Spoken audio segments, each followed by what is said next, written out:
Olá, amigos, sejam bem-vindos a mais um vídeo do meu canal. Eu sou Lucas Knaip, vamos falar sobre tênis, vamos fazer aqui meio que o baú do esporte, assim podemos dizer. Eu normalmente faço uns vídeos, né, falando sobre grandes coisas que aconteceram no passado. Já fiz aqui um vídeo sobre aquela grande partida da final do US Open entre Rafael Nadal e Djokovic, para mim a maior final da história do tênis. Só que hoje é o aniversário de uma década do Grand Slam mais improvável da história, muito mais do que esses recentes que a gente viu, tipo mais do que Taylor Fritz numa final, foi o US Open de 2014, porque a gente vinha de uma época de grande dominância do Big Three, 2010, 11, 12, 13, 14, quase 5 anos, só com o Big Three e o Andy Murray dominando o tênis, ganhando tudo que era de importante, né? Tipo, você vai ter um Masters 1000, outro indo para outro cara, mas o tênis era dos caras, né? Tipo, não tinha como bater de frente, dava aquela áurea de que era impossível derrotá-los, né? O Big Three é sem igual, se a gente parar pra pensar.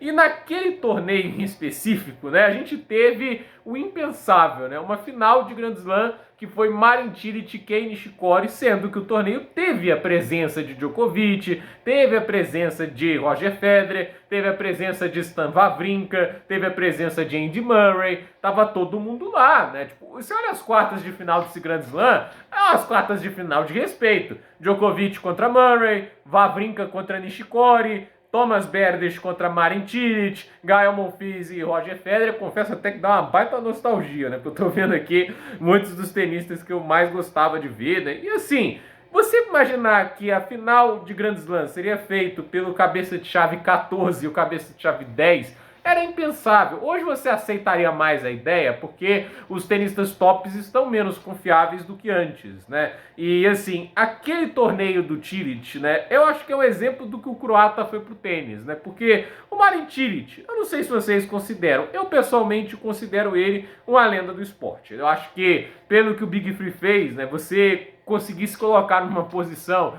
de ganhar título de Grand Slam, derrotando um deles no meio do caminho, né? Porque assim, vencer Roger Federer, vencer Djokovic, vencer Nadal em Grand Slam, isso nunca foi fácil, entende? Não é muita gente que pode falar e bater no peito que fez isso, né? E ainda mais em fases finais, né, de Grand Slam.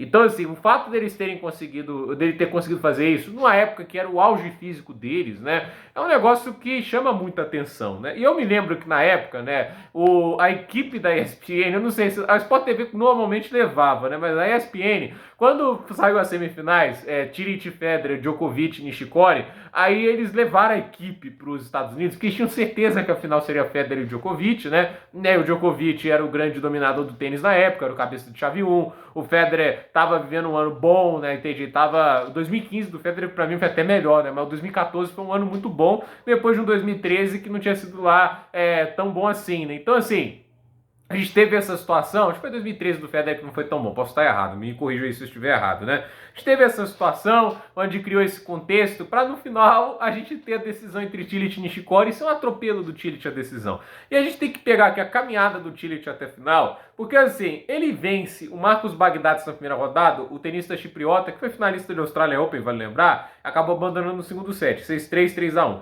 Aí depois ele ganha do Marchenko, o tenista ucraniano, 7-6, 6-2, 6-4. E aí ele vence o Kevin Anderson, um tenista de estilo de jogo bem parecido, né? O Cilic, eu acho que ele é mais agressivo que o Anderson. O Anderson ele era um cara que trabalhava um pouco mais, esperava um momento melhor para atacar. Porque assim, dos sacadores, né, o Cilic faz parte, muita gente coloca ele na prateleira dos sacadores, até porque o estilo de jogo dele era sempre tentar resolver o ponto o mais rápido possível. Só que, diferente, por exemplo, de um Isner, que tinha mais dificuldade no fundo de quadra, o Marin Cilic, ele sempre teve golpes muito bons, né? Principalmente para cima para baixo, né? E ele conseguia ataques, assim, movimento que outros tenistas não conseguiam. Eu acho que os dois melhores nesse quesito, se a gente pegar, até o Berdych também, mas o Anderson e o Cilic me chamavam mais atenção, né? Embora o Berdych, a meu ver, tenha tido mais sucesso que o Kevin Anderson na carreira, eu acho que o Anderson ter chegado a 2 finais de slam, eu acho que isso tem um peso grande, né? E assim, muito porque eu acho que no fundo de quadra, nas partidas inspiradas, ele era capaz de fazer coisas maravilhosas. Inclusive, talvez um dia eu fale de uma das partidas que eu mais guardo no coração, que foi a vitória dele contra o Murray no US Open, né? Porque aquele jogo de 4 sets, mais de 1 hora por set, todos eles, cara, foi um dos jogos mais lindos de tênis que eu já vi, né? E assim, Ele teve o maior trabalho em todo o torneio nas oitavas de final, o Marin Cilic, contra o Gilles Simon, que hoje é técnico do Daniil Medvedev. O Simon tinha acabado de ganhar do Davi Ferrer, outro tênis extraordinário, né? 6-3, 3-6, 6-1, 6-3, né? E o Simon tava jogando muito tênis naquele torneio, né? E aí o primeiro set é do Simon, 7-5, aí o Cilic vira o jogo, né, pra 7-6, 6-3, 6-4, aí o Simon faz 6-3 e no quinto set o 6-3 do Cilic. Um jogo duríssimo, acho que teve mais de 4 horas de duração. E aí, com essa situação, ele foi para as quartas de final e iria enfrentar outro tenista muito bom, que é o Thomas Berdych, né? E ele ganhou bem do Berdych, né? Foi ali que a gente viu o Cilic, né? Ele ganhou a confiança, estava indo bem. Ele ganhou 6-2, 6-4, 7-6 de um cara que saca uma barbaridade, né? O Berdych era um tenista muito sólido, um excelente sacador. E o fato do Cilic ter vencido desse jeito chamou muita atenção. Talvez os sinais que ele pudesse ganhar do Federer tivessem aparecido nas quartas de final, quando o Monfils fez 2-0 no Federer, 6-4, 6-3. Eu me lembro desse jogo, eu tava torcendo pro Monfils, né? Porque eu sempre gostei muito do Monfils, né? E o Federer virou, né? Tipo, aí tanto no terceiro e no quarto set, o Monfils chegou a ter momentos pra conseguir fechar a partida, só que chegava na hora H, o Federer elevava o nível, aí no quinto set, 6-2, né? E assim, aí vai a semifinal, cabeça de chave 14, Cilic nunca tinha ganhado do Federer na vida. E aí, do outro lado, o Nishikori e Djokovic. Do outro lado também eu fiquei muito frustrado, né? Porque o Wawrinka, que tava jogando contra o Nishikori, tava torcendo pro Wawrinka, adorava o Stan, né? Eu queria que ele ganhasse o US Open, né? Naquele ano ele já tinha ganhado o Australian. E assim, né, o Wawrinka, ele é um tenista que, assim, eu queria que ele ganhasse todos os Grand Slams, né, porque no final ele ficou só o Wimbledon de conseguir completar o Grand Slam. E aí ele chegou ali, né, tipo, venceu o primeiro set contra o Nishikori 6-3, depois 7-5 e 7-6 pro Nishikori, o jogo foi duríssimo, né, aí o Wawrinka venceu o tie-break apertadíssimo no quarto, aí no quinto set 6-4 pro Nishikori, fiquei muito revoltado, e aí chegou ali as semifinais, né, e aí a surpresa, que foi o primeiro jogo, o Djokovic perde pro Nishikori, né, o primeiro set 6-4, aí quando o Djokovic fez um 6-1 no segundo set, eu falei, acabou o jogo, né? O Djokovic vai começar a atropelar. Só que o Nishikori jogou um baita tênis. Hoje eu me lembro que o Djokovic começou sentindo algum desconforto na partida, mas foi lá, 7-6, 6-3 pro Nishikori, classificado para a primeira final de Slam. Eu falei, caiu no colo do Federer. O Federer não vai perder pro Cilic, nunca aconteceu isso antes, né? O mundo é uma caixa de surpresa, mas o esporte, né, o legal é a arte do imprevisível, né? Porque são histórias novas sendo criadas. No final a gente tá aqui lembrando desse jogo, e eu acho que assim, diferente do jogo do Djokovic, que teve momentos que o Sérvio parecia que ia ganhar, esse jogo o Cilic não deu a menor condição do Federer ganhar. E, cara, eu ouso dizer que está no top 5 de performances que eu vi na vida, né? Tipo, o que o Cilic fez naquele jogo. Eu me lembro que, assim, eu vi o replay desse jogo, né, depois, porque eu perdi boa parte da partida. Quando eu liguei a TV, eu não tava nem levando a sério a possibilidade do Cilic ganhar, né? Essa era a época que, assim, o Big Three era tão imponente que você acreditava, assim, que quando um falhava, o outro ganhava. Era sempre assim, como eu disse. Eram 5 anos, só dava os 4. Murray, Federer, Nadal e Djokovic. O Murray ainda assim, quando tinha que ser campeão, era um sofrimento, né? Então, assim, os caras tinham essa áurea, e aí chega o jogo. Quando eu ligo a TV, tá um 7-0 e 4-2 pro Cilic. Eu falei, o que tá acontecendo, né? Aí eu começo a ver o Cilic jogando, né? O cara não errava um ataque. O Federer tava sufocado no fundo de quadra. E o Cilic sempre foi uma montanha-russa por causa disso. Quando ele encaixava os golpes, né? Quando os ataques dele entravam, é igual ele fez com o Roland Garros. É muito difícil jogar com o cara. Tipo, o cara saca muito. O cara tem um forehand absurdo. O backhand dele é ótimo, entende? Quando ele tá com time e ele tá acertando o tempo de bola, os ataques dele são rápidos, potentes, profundos. Não há tenista que consiga lidar com isso de maneira normal, né? E o Federer não conseguiu. O Federer literalmente foi amassado pelo Cilic. 6-3, 6-4, 6-4. Contra o Federer isso é um amasso, né? E assim, imagina, o Roger Federer, na época, o maior campeão de Grand Slam da história, ele era o recordista, saiu daquele jeito, né? Tipo, num Grand Slam. E na época o Federer não ganhava um Grand Slam desde 2012, né? Tinha essa expectativa, ele tinha ganhado o Wimbledon.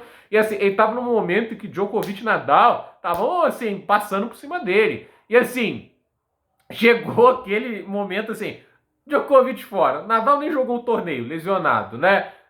E veio, o torneio é meu. E veio o Cilic faz aquilo, né? Tipo, foi incrível, mas ninguém nos preparou para o que a final seria. Eu achava o Cilic favorito, né, depois do que ele fez com o Federer, mas eu também não imaginava que ia ser aquele couro, né, triplo 6-3, né, menos de 2 horas de partida.